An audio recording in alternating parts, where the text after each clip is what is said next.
আজকের দর্শনের টপিক হবে বৌদ্ধ ধর্ম, প্রাচীন এবং নব্য বৌদ্ধ ধর্ম এবং এছাড়াও ক্ষণিকতাবাদ নিয়ে প্রাচীন এবং নব্য বৌদ্ধবাদীরা যে তাদের মতামতটা ব্যাখ্যা করেছেন সেটা আমি আজকের বলব।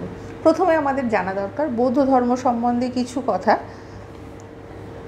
প্রাচীন বৌদ্ধ ধর্মে দেখা যায় নির্বাণ লাভের জন্য কঠোর সংযম ও তপস্যার উপর জোর দেওয়া হতো। এটা তো আমরা সবাই জানি, মানে একদম ছোট অবস্থা থেকেই আমরা পড়ে আসছি যে নির্বাণ লাভের জন্য কিন্তু একমাত্র দেখা যায় যে বৌদ্ধ ধর্মে খুব বেশিভাবে গুরুত্ব দেওয়া হয় এবং ভিক্ষুকদের জন্য যে কঠোর কতগুলো নিয়ম ছিল, আধ্যাত্মিক উন্নতির উপর বেশি গুরুত্ব দেওয়া হতো, নারীদের আধ্যাত্মিক পথে অগ্রসর হওয়ার জন্য সুযোগ সীমিত ছিল, বিভিন্ন দেবদেবীর অস্তিত্ব স্বীকার করা হতো, তারপরে জাতিভেদ প্রথাকে অস্বীকার করা হতো, জ্ঞান এবং প্রজ্ঞার মাধ্যমে সত্য উপলব্ধি করার কথা বলা হতো, পূর্বজন্মে ও কর্মফলে বিশ্বাস করা হতো।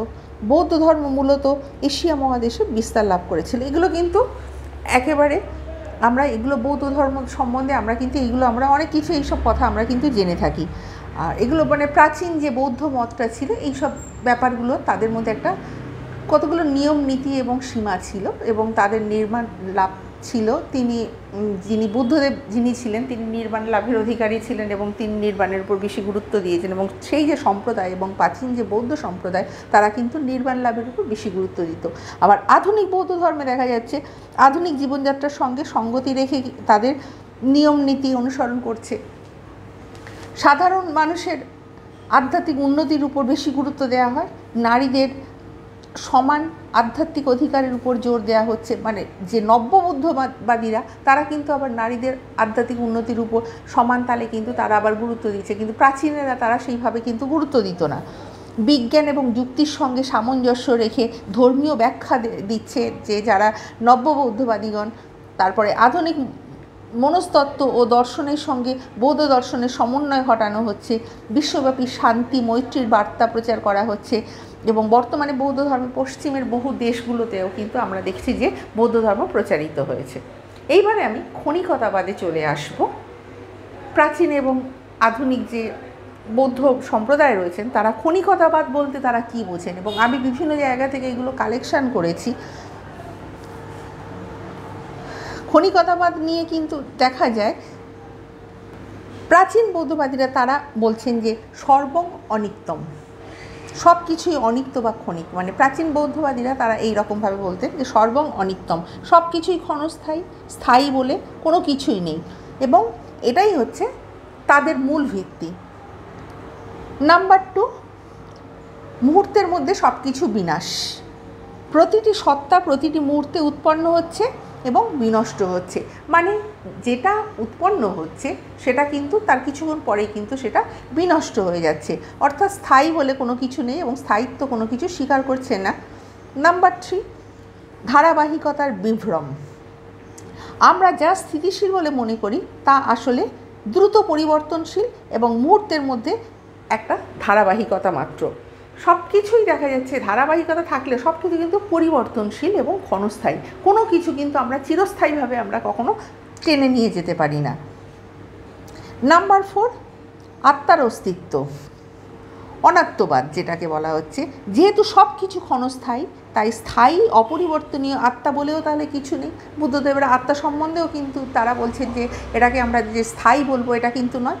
নাম্বার 5, দুঃখের মূল ক্ষণস্থায়ী বস্তুকে স্থায়ী মনে করার জন্য যে আকাঙ্ক্ষা সেটাই হচ্ছে দুঃখের কারণ। আমরা তো সবসময় আমরা ভাবি যে সব কিছুই স্থায়ী হবে এবং সব কিছু অনেক দিন ধরে লং লাস্টিং করবে, স্টে করবে এবং সেই ধরনের যে চিন্তাধারা, সেই ধরনের যে ভাবনা, এটাই হচ্ছে কিন্তু দুঃখের মূল কথা। আত্মার আমরা যখন অস্তিত্ব অনেকক্ষণ ধরে থাকবে, সারা জীবন ধরে থাকবে। এই যে একটা গল্প রয়েছে যে কোথাও থেকে তুমি এমন জায়গা থেকে বাড়ি থেকে সর্ষে আনো যেখানে কেউ মারা যায়নি, কিন্তু জীবনে তো এরকম কখনো হয় না, সব কিছুই ক্ষণস্থায়ী। আজকের যিনি রয়েছেন একটা না একটা সময় তার বিনাশ হবেই, এটাই হচ্ছে বৌদ্ধ ধর্মের মূল কথা। আর দুঃখের মূল কারণ হলো ক্ষণস্থায়ী বস্তুকে আমরা যদি স্থায়ী বলে মনে করছি তাহলে তখন কিন্তু সেটাই হচ্ছে দুঃখের কারণ হচ্ছে। নাম্বার 6, সংযুক্তি ত্যাগ, স্থায়িত্বের মোহ ত্যাগ করে অনিত্যতাকে উপলব্ধি করাই হলো মুক্তির পথ। আমাদের সব কিছু কিন্তু অনিত্য, এটা মেনে নিতে হবে। আমরা যদি বলে স্থায়ী বলে চলতে থাকি, সেটা কিন্তু আমাদের সেখানে অসুবিধা তৈরি হবে। নাম্বার 7, কর্মফল। কর্মের ফলও ক্ষণস্থায়ী। আমরা কখনো বলবো না যে চিরস্থায়ী কোনো কিছু হচ্ছে। কর্মের যেটা ফল সেটাও কিন্তু ক্ষণস্থায়ী, কিন্তু তার প্রভাব ভবিষ্যতের অভিজ্ঞতায় সঞ্চিত হয়। নাম্বার 8, পঞ্চস্কন্ধের অনিত্যতা। রূপ, বেদনা, সংজ্ঞা, সংস্কার ও বিজ্ঞান, এই যে আমাদের যে 5টা উপাদান, যে পঞ্চস্কন্ধ যেখানে বলা হচ্ছে, রূপ, বেদনা, সংজ্ঞা, সংস্কার ও বিজ্ঞান, এই 5টা উপাদানও কিন্তু এখানে ক্ষণস্থায়ী বলে কিন্তু তারা বলছেন। নাম্বার 9, আবার ধ্যানের গুরুত্ব।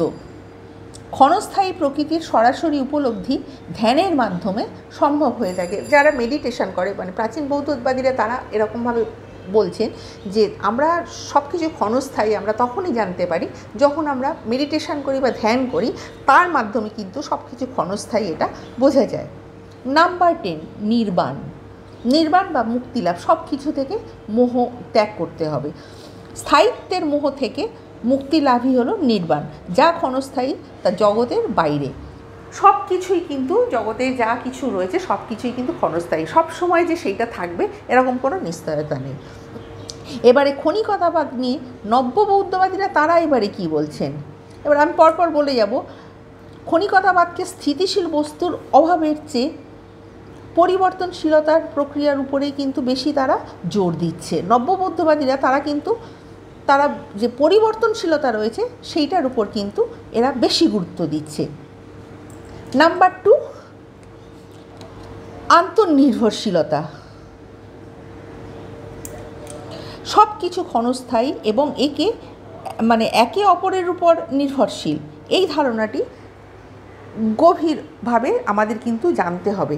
সব কিছু মানে আন্তর্নির্ভরশীল, মানে আজকের যেটা রয়েছে এবং সব কিছু যে সব কিছুর উপর নির্ভর করছে এবং সব কিছু আবার ফের ক্ষণস্থায়ী, অর্থাৎ তারা বলতে চাইছে সব কিছু ক্ষণস্থায়ী এবং একে অপরের উপর নির্ভরশীল, এই ধারণাটি গভীরতর হয়। নাম্বার 3, নব্যবৌদ্ধবাদীরা তারা বলছেন ক্ষণস্থায়ী বস্তু সম্পর্কে তারা বলছেন সম্ভাবনার উন্মোচন। ক্ষণস্থায়িত্ব নতুন সম্ভাবনার এবং পরিবর্তনের সুযোগ তৈরি করতে হবে। সব কিছু আমাদের যে আগে যেগুলো রয়েছে সেগুলোকে পরিবর্তন করে আমাদের কিন্তু নতুন কোনো কিছু করার সুযোগ তৈরি করতে হবে। এবারে নাম্বার 4, বর্তমান মুহূর্তের গুরুত্ব। যেহেতু সব কিছু ক্ষণস্থায়ী, তাই বর্তমান মুহূর্তটি হচ্ছে আমাদের কাছে সবচেয়ে মূল্যবান। আমাদের ফিউচারে কী হবে, আগে কী ছিল, সেগুলো কিন্তু ভাবলে চলবে না। যেহেতু সব কিছু ক্ষণস্থায়ী, তাই নব্যবৌদ্ধবাদীরা বলছেন যে আমাদের যে বর্তমান মুহূর্তটা চলছে সেইটার উপর কিন্তু বেশিভাবে গুরুত্ব দিতে হবে। নাম্বার 5, এবারে তারা কি বলছে, নমনীয়তা ও অভিযোজন। তোমরা কিন্তু এগুলো প্রত্যেকে কিন্তু লিখে কিন্তু ভালোভাবে বুঝে বুঝে পড়বে। নমনীয়তা ও অভিযোজন। ক্ষণস্থায়ী প্রকৃতির উপলব্ধি জীবনে নমনীয়তা ও অভিযোজন ক্ষমতা কিন্তু বাড়িয়ে থাকে। নাম্বার 6, মানসিক শান্তির উৎস। আমরা তো সবসময় মানসিক শান্তির উৎস খোঁজার চেষ্টা করব। নব্যবৌদ্ধবাদীরা তারা বলছেন যে আমরা সবসময় মানসিক শান্তির উৎস কিন্তু আমরা খোঁজার চেষ্টা করব। স্থায়িত্বের প্রত্যাশা ত্যাগ করলে মানসিক শান্তি লাভ করা যাবে। আমরা যদি ভাবি যে সব কিছু স্থায়ী হবে, সেই ধরনের কিন্তু আমরা কিন্তু অনেক কিছু প্রত্যাশা করতে কখনোই পারবো না। আমরা যদি সেই প্রত্যাশাটা আমরা যদি বন্ধ করে দিই, তাহলে কিন্তু সব কিছুই দেখা যাবে যে আমাদের মধ্যে একটা মানসিক শান্তি এসে গেছে। নাম্বার 7, সৃজনশীলতার প্রেরণা। নতুনত্বের সম্ভাবনা উপলব্ধি সৃজনশীলতাকে উৎসাহিত করে। যা কিছু ধ্বংস হলেই আবার সৃষ্টি হবে, কোনো কিছু যখন বিনাশ হচ্ছে আবার সঙ্গে সঙ্গে নতুনভাবে তৈরি হচ্ছে, আবার ফের দেখা যাচ্ছে যে কোনো একটা কিছু যখন তৈরি হচ্ছে তার আবার কতগুলো তার সহকারী কারণ দিয়ে তৈরি হচ্ছে। এমনি তো কোনো কিছু তৈরি হয় না, একটা গাছ তৈরি হচ্ছে তার অনেকগুলো সহকারী কারণ রয়েছে, বীজ, জল, আবহাওয়া, অনেক কিছু রয়েছে। এই রকম সৃজনশীলতার প্রেরণা, নতুনত্বের সম্ভাবনা উপলব্ধি সৃজনশীলতার উৎসাহিত করে থাকে। সব সময় আমাদের দেখতে হবে যে যেগুলো চলছে বা যেগুলো হচ্ছে সেগুলোকে বর্জন করে আবার ফের আমাদের কিন্তু দেখা যাবে যে নতুনত্বের দিকে আমরা নতুন কিছু তৈরি করব। এই ধরনের আমাদের কিন্তু একটা সৃজনশীলতার আমাদের কিন্তু মানসিকতা তৈরি করতে হবে। নাম্বার 8, নৈতিক দায়িত্ব। ক্ষণস্থায়ী পৃথিবীকে অন্যের দুঃখ দূর করার নৈতিক দায়িত্ব আরও স্পষ্ট হয়ে যায়। সব কিছুতেই দেখা যায় যে দুঃখময় জীবন, সব কিছুর মধ্যে একটা দুঃখ রয়েছে। এটা কিন্তু তারা বৌদ্ধবাদীরা তারা কিন্তু একটা উপলব্ধি করেছে, এবং আমরা যদি সেইগুলো যদি ভালোভাবে বুঝতে পারি তাহলে কিন্তু দুঃখের কারণ কী, তাহলে কিন্তু তখন দেখা যাবে যে দুঃখ চলে যাচ্ছে। আমাদের কিন্তু কতগুলো নৈতিক দায়িত্ব আমাদের পালন করতে হবে। তারপরে এবার 9-এ কী বলবো, বিজ্ঞান ও দর্শনের সমন্বয়। আধুনিক বিজ্ঞান যেমন কোয়ান্টাম মেকানিক্স ক্ষণস্থায়ী প্রকৃতির ধারণার সাথে কিন্তু একটা দেখা যায় যে সঙ্গতিপূর্ণ। সব কিছু হচ্ছে ক্ষণস্থায়ী, কোনো কিছু কিন্তু স্থায়ী নয়, তারা এটাই বলতে চাইছে। তারপরে এরপরে নাম্বার 10-এ তারা কি বলছে, ব্যবহারিক প্রয়োগ। দৈনন্দিন জীবনের সমস্যা সমাধানে এবং মানসিক সুস্থতার জন্য ক্ষণিকতাবাদের ব্যবহারিক প্রয়োগের উপর বেশি জোর দেওয়া হচ্ছে। সব সময় আমরা বাস্তব জীবনে আমরা যখন চলবো, আমাদের সব সময় কিন্তু সব কিছু মেনে নিতে হবে, সৃজনশীলতা থাকতে হবে, নৈতিক দায়িত্ব থাকতে হবে, অপরকে সহানুভূতি দেখাতে হবে এবং কর্মক্রিয়া করতে হবে। তাহলেই আমাদের কিন্তু দেখা যাবে যে সব নতুনকে আমরা যদি অ্যাকসেপ্ট করি তাহলে কিন্তু ক্ষণিকতাবাদ যে আমাদের মধ্যে যে একটা দুঃখ তৈরি হয় সেইটা কিন্তু আর হবে না। আর কোনো কিছু একটা তৈরি করতে গেলে সেটার কিন্তু কতগুলো সহকারী কারণও দরকার, সেই সহকারী কারণগুলোরও কিন্তু দরকার পড়বে। আমার ভিডিও তোমাদের ভালো লাগলে অবশ্যই লাইক, কমেন্ট, শেয়ার এবং সাবস্ক্রাইব করতে ভুলো না। নেক্সট টাইম আমি আরও একটা নতুন ভিডিও নিয়ে তোমাদের সামনে উপস্থিত হব।